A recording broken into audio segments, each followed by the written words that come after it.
Hello students. So today we have discussed all the fundamental rights given to the citizens of India, and we have to make sure that we remember those fundamental rights in a chronological manner.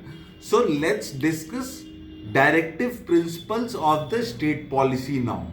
So we to give you a little backdrop in directive principles of a state policy, we during the time of independence, India was mainly poor. It was a poor nation.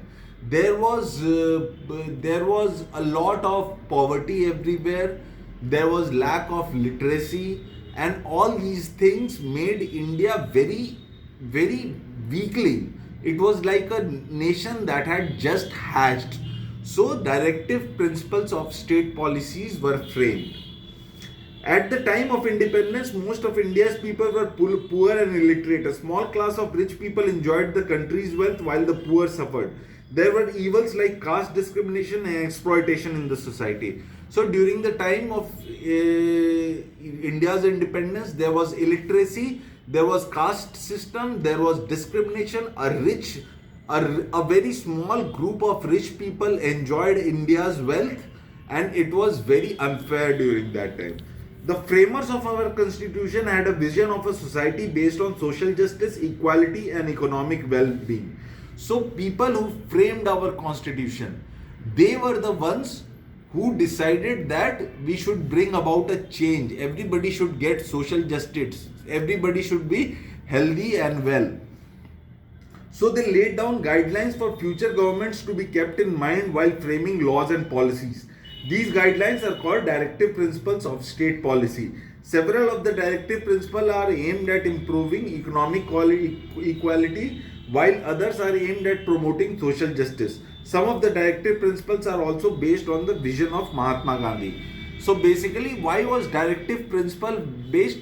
Because every government that comes into power had to keep these directive principles of state policy in mind, which dealt with economic justice, which dealt with social justice, and it also dealt with Gandhian principle. So it was all taken into consideration. According to the directive principle, the government should provide work for all citizens. Government is responsible for providing work for all citizens of the nation. Provide just and comfortable conditions for the work. Not only the government is responsible to provide work, it also has to provide good working conditions. Prevent exploitation, especially of children. There should be no exploitation. Children below the age of year 14 are not supposed to work, and there should be no exploitation. Ensure fair distribution of wealth among the people.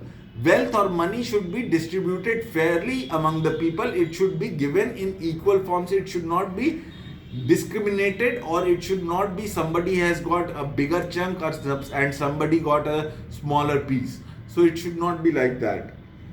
Help the weaker sections of the society, the aged and unemployed. So government is also responsible for helping the weaker sections of the society. For example, low caste people who are not economically well grounded or well groomed, and also for aged and unemployed. People who are unemployed, that is also to be taken into government's consideration, and aged people are also be taken into government consideration. In you would see in big cities there are various parks in every society. Why those parks are created? So that aged and elderly people can get their breath of fresh air in that park amongst the trees and in the beauties of nature. Improve public health. Government is also responsible for making sure that public health is improved. And even we check the life expectancy today, it has improved when it was earlier. Strengthen democracy by organizing local self-government bodies like village panchayats. See, there should be also be a local government governing body, so government is responsible for setting up village panchayats. Protect wildlife and forests and places, monuments and objects of national importance. And wildlife should be protected, forest is to be protected, monuments that are important are to be protected, and all those things that are important to the nation, they should be protected. promote international peace by maintaining honorable relations with other nations. The government has to make sure that there should be international peace with other nations. There should be peace and there should be harmony amongst them.